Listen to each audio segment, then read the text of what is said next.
Mason, can you hear me? Welcome back to another episode of The Daily Show. First and foremost, thank you everyone who's got in touch. I really appreciate it. It's been amazing. We're now booked up well into 2022 with a bunch of great guests. Watch this space. There will be more coming out.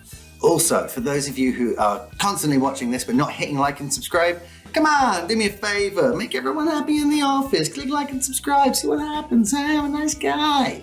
So this week we have the fantastic Harrison Kauffman. He told me not to say it like that. I said it anyway. So Harrison's awesome because he works in an industry that I used to work in, so I kind of get where he's coming from. But what's more interesting is he is releasing consistent, funny content that's not necessarily based just on what he does for a living. And guess what? He's getting results.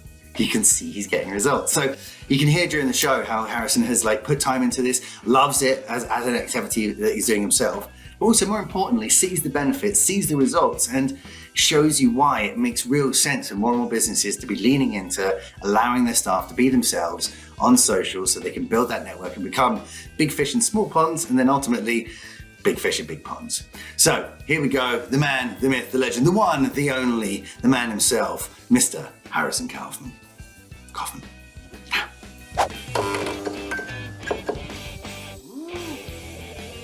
And we are live. That's right. Welcome back to another episode of The Daily Show.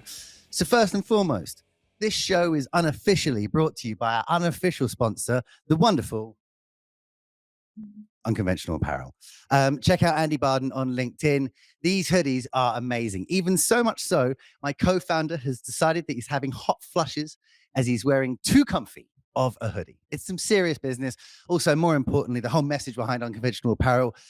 It's so important. Check out Andy. He'll tell you the message, but don't even check it out. Just buy the hoodies. They're awesome. You'll love it. It goes to a good cause. There you go. Charity. I've done my charitable event for the day.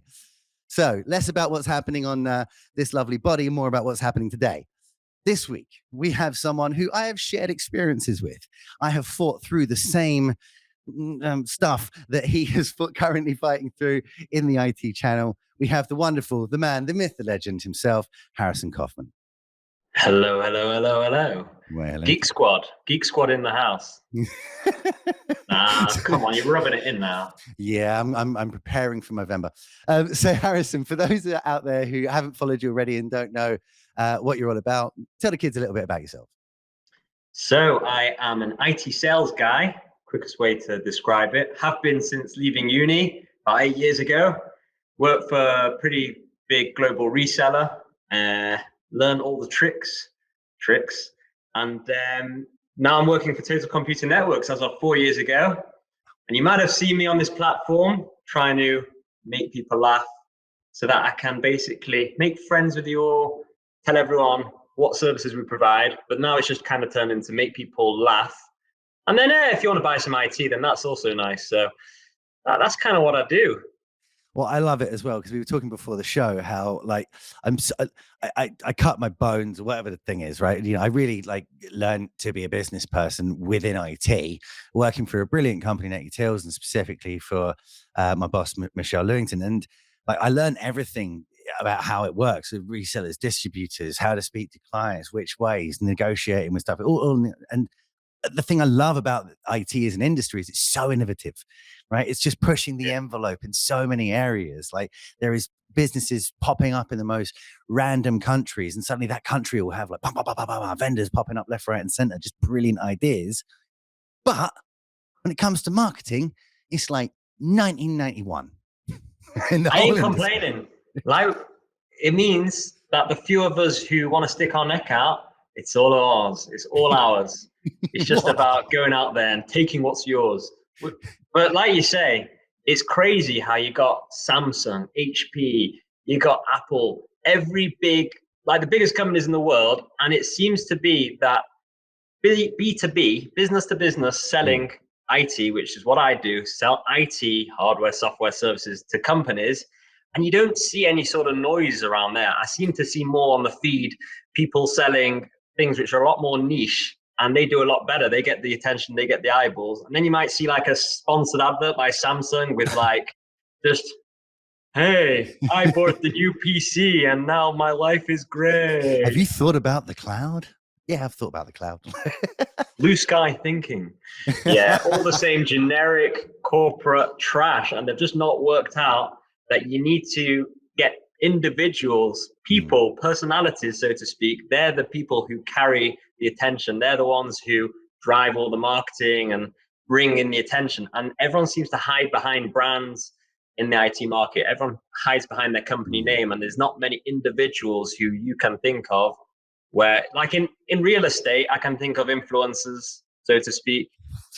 In every other industry, I can think of people where I think of that industry, I think of that person. And in IT, there's only a few people. So I thought, you know what?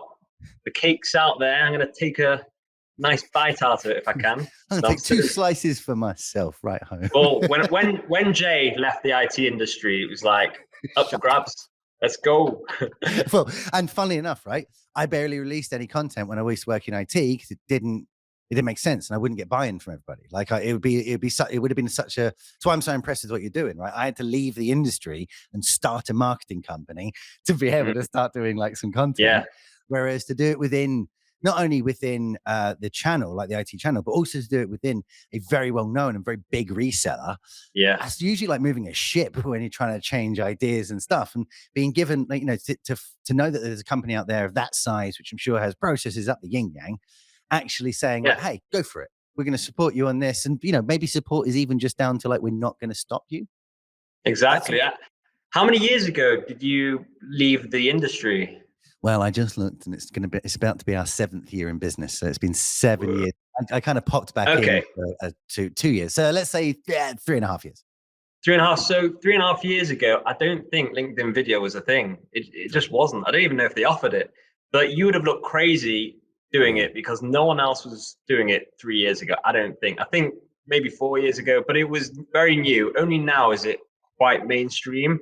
So I only started 2 and a bit years ago when I saw other people in other industries who I could relate to, and they were smashing it. They were getting their name out there with their not just with potential customers, but also with useful people in the world of business, which is it's what we all want to do. We want to get our name out there. Otherwise, like, what's the point if no one knows who you are? How are you gonna do it otherwise? I really don't know. And as someone who used to be frontline, like, I worked from lead gen to account manager to sales director, but I was, speaking to end users, speaking to everyone who's watching this show right now doesn't work in IT. You're an end user. Right? Part of the problem and the solution. You're a victim. End user. So end user. But everybody uses IT, but it genuinely feels a lot of the time the only people who care about it are people who work in selling it, and we're the only ones who get it, and everyone else is like, oh, I got firewall then, I guess, if I really need firewall, whereas the firewall, the rest of us are sat there being like, you need everything, like you need so much stuff, it's a nightmare out there.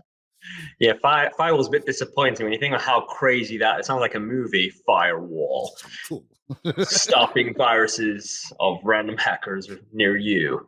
We need more fire in the wall. I've been on enough conference calls trying to sort out firewalls for clients to know that it's not exactly a big, exciting, dramatic movie. It sounds. No. The movie no one asked for, firewall.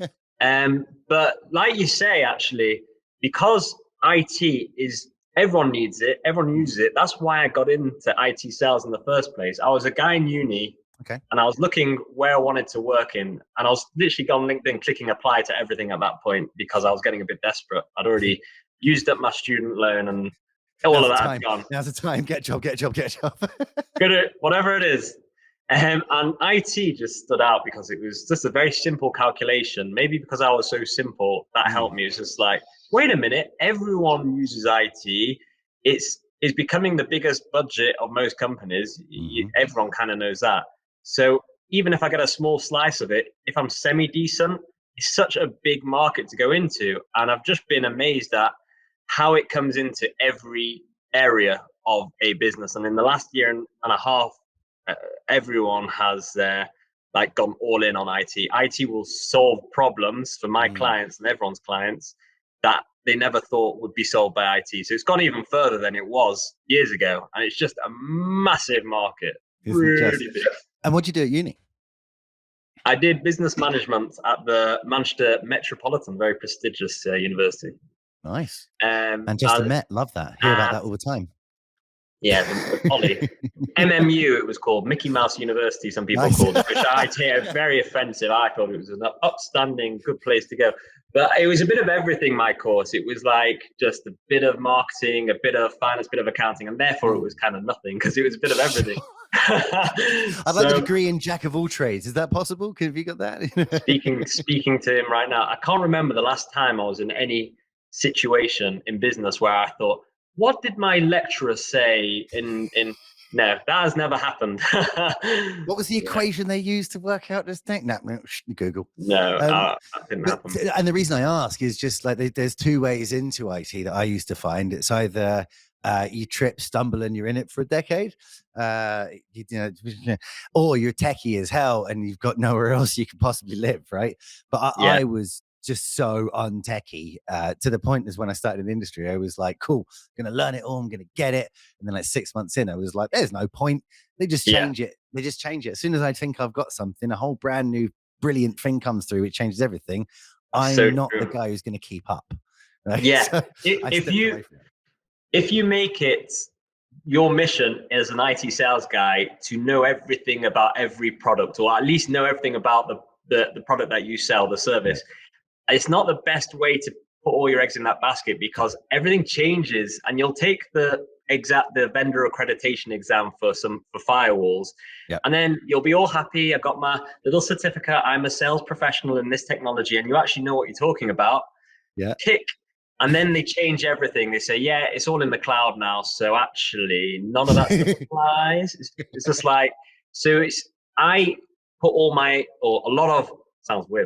eggs in the basket of relationships. And when people think of IT B2B, hopefully they'll think of me if they're an IT director, IT director, CIO, at massive companies with loads of requirements, obviously. Really, really big companies. Yeah. Wink. I don't know how many are watching now, but they would not let me know that they're watching it. So me and you, the next 5 minutes are just staring at the comments. Come on, Coca-Cola. We've got a big one here. We've got a whale. And then watch two Ahabs fight over it. Fine. Yeah, you can have it. That sounds horrible to me.